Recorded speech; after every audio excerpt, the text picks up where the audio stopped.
কেমন আছেন সবাই? তো আমরা আজকে ভিডিও টিউটোরিয়াল শুরু করছি। আজকে 21শে এপ্রিল 2022 বৃহস্পতিবার। আজ থেকে আমাদের ভিডিও টিউটোরিয়াল শুরু হচ্ছে। আপনারা জানেন গল্পের হাটের একটি চিত্রনাট্য কর্মশালা পরিচালিত হচ্ছে। প্রশ্নোত্তর চিত্রনাট্য নামে এই কর্মশালা 3 মাস মেয়াদের। প্রায় 100 জন এই পর্যন্ত অংশগ্রহণ করেছে। প্রথম 3টি ব্যাচ, প্রথম, দ্বিতীয়, তৃতীয়, এই 3টি ব্যাচ ইতিমধ্যে কোর্স শেষ করে বেরিয়ে গেছে। চতুর্থ ব্যাচের ক্লাস চলছে আর পঞ্চম ব্যাচের ভর্তি প্রক্রিয়া চলছে। পঞ্চম ব্যাচে ভর্তির জন্য যে গুগল ফর্ম আছে তার লিঙ্ক আমি এই ভিডিও ডেসক্রিপশনে দিয়ে দিব। আপনারা ইচ্ছা করলে পূরণ করে ভর্তি হতে পারেন।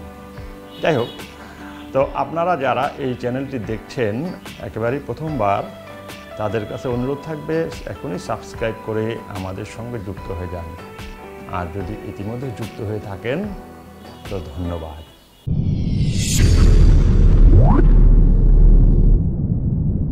এবার মূল কথায় আসা যাক। আজকে ভিডিও টিউটোরিয়ালের প্রথম পর্বে আমরা আলোচনা করব এই কোর্সের সিলেবাস নিয়ে। মানে এই কোর্সে আসলে কি কি আছে।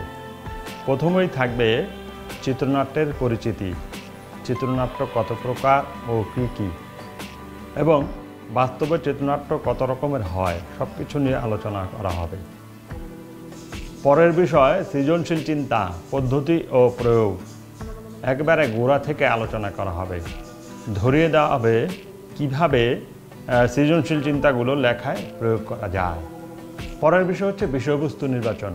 কোন বিষয়গুলো সাধারণত জনপ্রিয় হয়, কোন বিষয়গুলো সাধারণত পুরস্কৃত হয়, কোন বিষয়গুলো মানুষকে হৃদয়কে নাড়া দিয়ে যায়, এই বিষয়গুলো নিয়ে। এবং আরেকটা জিনিস হচ্ছে যে কোন বিষয়টা চলচ্চিত্রের উপযুক্ত, এই বিষয়গুলো নিয়ে একটি দীর্ঘ আলোচনা হবে পরের পর্বে। তারপর আলোচনা করব প্রতিপাদ্য বাক্য নিয়ে, কিভাবে প্রতিপাদ্য বাক্য নির্বাচন করতে হয় এবং কিভাবে সেই প্রতিপাদ্য বাক্য নির্বাচন করে সেটা ব্যবহার করতে হয়, প্রতিপাদ্য বাক্যের উপাদানগুলো কী এবং কোন উপাদানগুলো ব্যবহার করে একটি সফল প্রতিপাদ্য বাক্য নির্বাচন করা যায়, এইসব নিয়ে আলোচনা হবে। তারপরে সবচেয়ে গুরুত্বপূর্ণ একটি ধাপ, সেটা হলো গল্প সংক্ষেপ বা সিনপসিস লেখা। চিত্রনাট্য লেখার ক্ষেত্রে অন্যতম গুরুত্বপূর্ণ ধাপ হচ্ছে সিনপসিস লেখা। সিনপসিস লেখা নিয়ে একটি বড় আলোচনা হবে। পরের বিষয় লগ লাইন।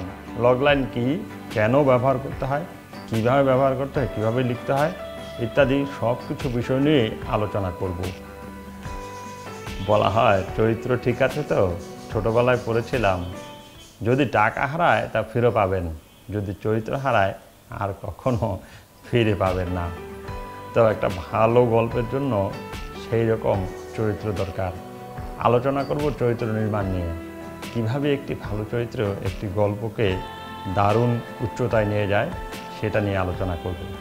তারপর আলোচনা করব দ্বন্দ্ব নিয়ে, কিভাবে দ্বন্দ্ব তৈরি হয় এবং দ্বন্দ্বের কয়টি পক্ষ থাকে, কোন কোন সাধারণ বিষয় আছে যা নিয়ে দ্বন্দ্ব তৈরি হয় ইত্যাদি সব কিছু নিয়েই আলোচনা করব।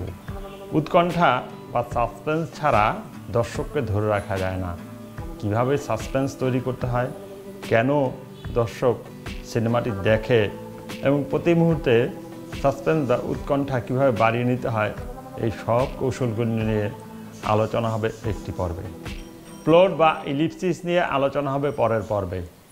প্লট কত ধরনের এবং কোনটার কী কাজ এবং কোনটার সঙ্গে কোনটার কী সম্পর্ক, এই সব নিয়েই এই পর্বগুলোতে আলোচনা করব।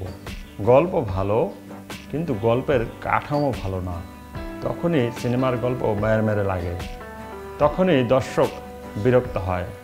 তো এই পর্বে আলোচনা করব চিত্রনাট্যের কাঠামো নিয়ে। কাঠামো কত ধরনের, কোন গল্পে কোন ধরনের কাঠামো উপযোগী, সব কিছুই আলোচনা করব এই পর্বে। চিত্রনাট্যের কয়েকটা চেহারা আছে, চেহারাকে বলা হয় ফরম্যাট। তো নানা দেশে নানা রকমভাবে লেখা হয়, কোথায় কিভাবে লেখা হয়, আন্তর্জাতিক ফরম্যাটটা কি, আমাদের দেশেই কিভাবে লেখা হয়, এমনকি বিভিন্ন মিডিয়াতে চলচ্চিত্র, টেলিভিশন এবং বেতার এবং মঞ্চ, এই সব জায়গায় কোন মাধ্যমে কোন চেহারায় চিত্রনাট্য লেখা হয়, এই বিষয়গুলো নিয়ে কথা বলবো। দৃশ্য পর্যায় এবং দৃশ্য কোনটা কি, কোনটার অংশ, কোনটাকে আগে কোনটাকে পরে রাখতে হবে, এই সব জটিল বিষয় নিয়ে খুব ভালো সহজ একটা আলোচনা হবে এই পর্বে। ভালো সংলাপ শুনে আলোড়িত হয় দর্শক। তো এই পর্বে আলোচনা করব সংলাপ লেখার কৌশল, সংলাপের সঙ্গে চরিত্রের সম্পর্ক কী, সংলাপের সঙ্গে ঘটনার সম্পর্ক কী, এবং সংলাপ কিভাবে চরিত্রকে সৃষ্টি করে এবং সংলাপ কিভাবে ঘটনাকে সামনে এগিয়ে নিয়ে যায় ইত্যাদি বিষয় নিয়ে এই পর্বে দীর্ঘ আলোচনা হবে। এতক্ষণ যা বললাম সবই তাত্ত্বিক জ্ঞান। তারপরে শুরু হবে ব্যবহারিক প্রয়োগ নিয়ে বিভিন্ন কথা, যেমন লেখকের নিজস্ব ভঙ্গিমা, রুচিবোধ, মাত্রাবোধ, নিজস্ব জীবন দর্শন। তাছাড়া চিত্রনাট্যের সাধারণ কিছু ভুল এবং তার সমাধান নিয়ে আলোচনা হতেই পারে। যাই হোক, সব কিছুতেই আপনাদের যুক্ত থাকার আহ্বান জানাচ্ছি। ভিডিওটি যদি পছন্দ হয়ে থাকে এখনই একটা লাইক দিন, শেয়ার করে ছড়িয়ে দিন। সবচেয়ে বড় কথা, আমাদের সঙ্গে যুক্ত থাকার জন্য চ্যানেলটিকে সাবস্ক্রাইব করুন। আলোচনাটি অনেক লম্বা হয়ে গেল, তারপরও যদি ভালো লেগে থাকে অবশ্যই পরবর্তী পর্বগুলো দেখবেন। কথা দিচ্ছি, এই চ্যানেল থেকে আপনি চিত্রনাট্য লেখার সবগুলো কৌশল শিখে যাবেন। তো সেই দীর্ঘ যাত্রায় আপনাদের সঙ্গে আবারও দেখা হবে। ধন্যবাদ।